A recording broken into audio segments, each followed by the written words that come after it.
Hi everyone, my name is Eric Lucero. I'm pleased to have you here at the Quantum AI campus. I'm going to walk you around, show you a bit about not only the history of how we got here, show you a little bit more about the space and the lab and where we're headed. So I'd love to start with our Sycamore quantum processors. Behind this piece of metal right here, on this circuit board and all these connectors that we have, is the actual quantum processor. This system gets mounted into our cryostat, and that system we're going to see in full scale in just a moment inside the lab. So it's also a pleasure to have you here for all the reasons we can show some of the collaborations that we've had from our 9-qubit systems that have now scaled up to, say, beyond 54. Here's a nice example of one of our systems that we had that was 22 qubits. And it's really cool because all these will be put together in the lab that you're about to see. So I'm going to take you there, so come with me. Now I'm going to show you where we take those Sycamore processors that I showed you earlier and install them into the cryostat. So we're going to walk over to one of my favorite systems here.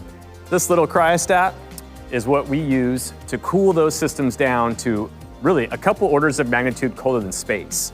Basically, each one of these metal stages that you see here, from this edge all the way down, kind of in this layer cake, the very bottom of that is what we call the mixing chamber. At that point there is where we mount the quantum processor, that Sycamore system that I showed you earlier, and it thermalizes to that plate. That plate gets to 10 millikelvin.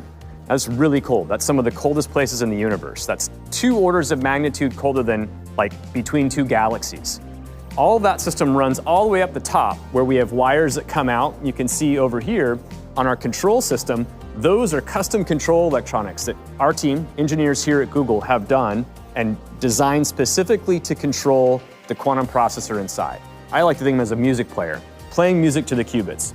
There's some analog pulses that come down, and that musical score gets played through those wires all the way down to those qubits. There's a lot of different skill sets all over the world that these people are coming from to join the team and think about what is a quantum computer actually going to serve everyone, and how do we do that responsibly for the world and make this a tool for humanity. All right, so now I'm going to tell you a little bit more about what this space is going to look like as we scale in the future.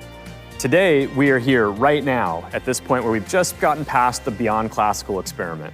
And we're headed towards these next milestones to build an error-corrected logical qubit, and finally, to an error-corrected quantum computer. Now, this space will grow, and we've really designed it to be the kind of place where we can land a number of these milestones along the way. Each one of these cryostats are systems that our team has spent many, many hours in design and customizations to make these some of the most powerful quantum computers in the world. We can do the impossible. And we look at quantum computing, it's something that we look at as maybe it's a 10-year investment. At the other end of that will be this tool for humanity. And I think it's an important part of that style of creativity that is not just a scientist's creativity or just an artist. It's actually kind of that combination of both that gives us the ability to be inventing the future. So it's been a pleasure to share with you all this space. I can't wait to show it to you in person and to see this place come together for an error-corrected logical qubit. Until then, take care. I'll see you all later.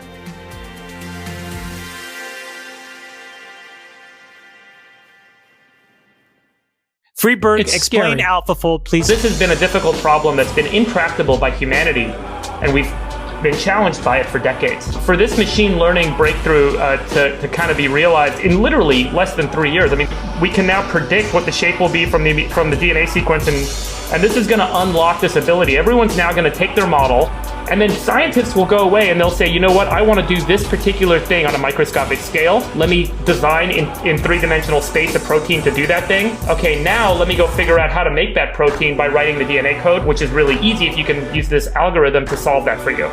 And it is literally dollars and pennies to make proteins. We can write DNA on a computer. We can get printed DNA sent to us in 48 hours in a FedEx envelope for a DNA printing facility.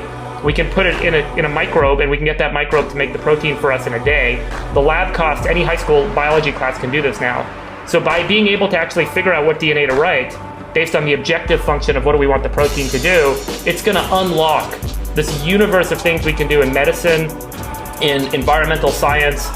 We can do things like break apart PET plastics. We can do things like fixing nitrogen from the atmosphere and getting rid of fertilizer plants. We can create all sorts of new food solutions, health solutions, environmental solutions. Any chance you can make a pizza that doesn't have carbohydrates? Because that's what I'm thinking about. Technology of the Future Part 1 on Artificial Intelligence.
makes you wonder what's next.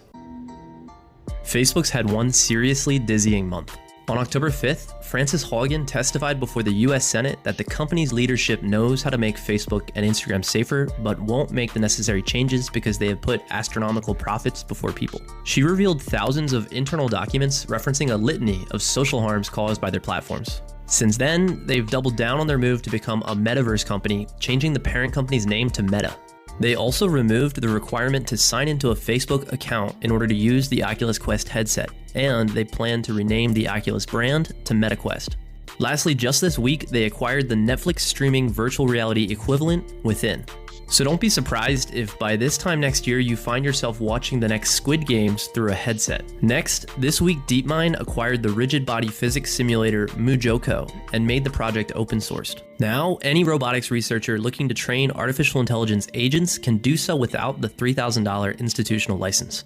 The significance of this is best expressed through the lens of OpenAI's past project, Dactyl, a robot hand trained using 30,000 CPU cores. OpenAI dropped funding for their robotics team in July this year, citing lack of high-fidelity datasets to train robots and high simulator compute costs. So it's likely DeepMind is trying to spur an influx of quality data to further accelerate robotic development in the coming years. There's people to slow down AI, to regulate AI. This was futile. I tried for years. It's capable of vastly more than almost anyone knows.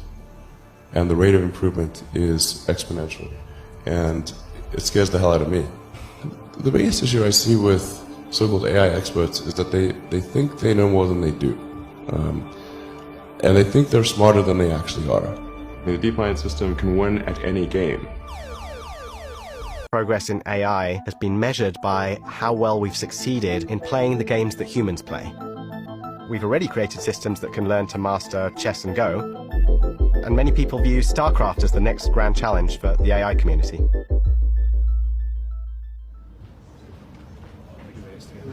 A couple of months ago, we made an explicit choice to try and scale up and speed up the StarCraft project. The way we went about that was to have Different versions of the agent compete against each other on something we call the Alpha Star League. this one learning to beat that one, this one learning to beat that one. And that leads them to improve rapidly over time and discover new strategies. The way it played, you could see it was getting it. StarCraft has imperfect information and is played in real time. It also requires long-term planning and the ability to choose what action to take from millions and millions of possibilities. Look at Danny, he looks nervous. We were able to beat Danny, the best DeepMind StarCraft 2 player. That definitely exceeded expectations. I haven't really seen a pro play StarCraft up close. The 800 clicks per minute. I don't understand how anyone can even click 800 times, let alone if doing 800 useful clicks.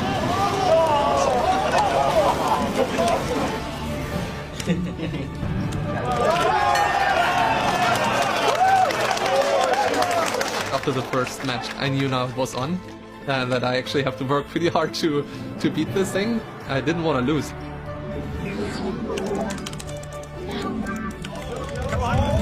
Incredibly, the system held up. I was surprised how strong the agent was. I actually lost every single of the 5 matches.